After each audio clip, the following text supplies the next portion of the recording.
If you have asymmetrical transfer in your data set, and you have an interaction between the independent variable and the order of conditions, like we have here, it basically means that the counterbalancing didn't work. It means that the counterbalancing didn't do its job of preventing progressive error from skewing the difference between the means of the conditions. If you have asymmetrical transfer in your data set, and you have an interaction between the independent variable and the order of conditions, then the difference between the means of your conditions will either be exaggerated or shrunken down. In the taste test example, the difference between the mean of the 4 orange juice ratings and the mean of the 4 milk ratings was exaggerated because the 2 milk ratings that happened after orange juice were low, and they brought down the mean of the 4 milk ratings.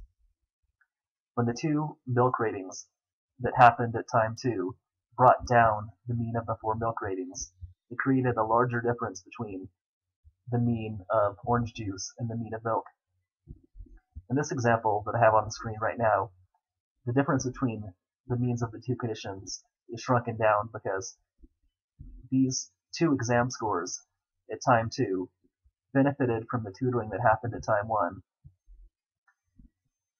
Since these 2 exam scores benefited from tutoring, they ended up being pretty high exam scores, and these 2 exam scores ended up bringing up the average of the no tutoring condition, and that created a smaller difference between the mean of tutoring and the mean of no tutoring. You don't want the difference between the means of your conditions to be exaggerated or shrunken down, which is why you don't want to have any asymmetrical transfer in your data set.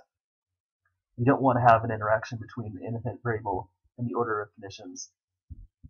You want the AB line and the BA line to be as parallel as possible. In any experiment, the 2 lines aren't going to be perfectly parallel, but you want them to be as parallel as possible, so that the difference between the means of the conditions won't be noticeably exaggerated or noticeably shrunken down. Before we end this video, I wanted to talk about one other example of asymmetrical transfer, besides what we've talked about already. If one condition is much more tiring than the other condition, then that'll also create asymmetrical transfer. Remember that asymmetrical transfer just means that what's being transferred from condition A to condition B isn't the same as what's being transferred from condition B to condition A. If condition A is much more tiring than condition B, then condition A is going to transfer a lot of fatigue over to condition B, but condition B isn't going to transfer very much fatigue over to condition A. That means that condition B is going to suffer from more fatigue at time 2, and condition A is going to suffer from less fatigue at time 2. That's going to create asymmetrical transfer in your data set, and you'll have an interaction between the independent variable and the order of conditions because the AB line and the BA line won't look the same. You don't want to have that type of asymmetrical transfer in your data set either. You don't want to have any type of asymmetrical transfer. One way to eliminate asymmetrical transfer is to take a break between conditions. Sometimes, if you take a break between conditions, then the effect of the condition that happened at time 1 will wear off before condition 2 starts at time 2. But sometimes that won't work.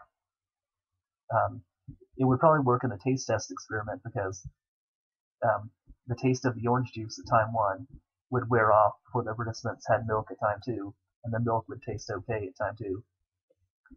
In this example, that probably wouldn't work because once a participant has been tutored, they can't be untutored.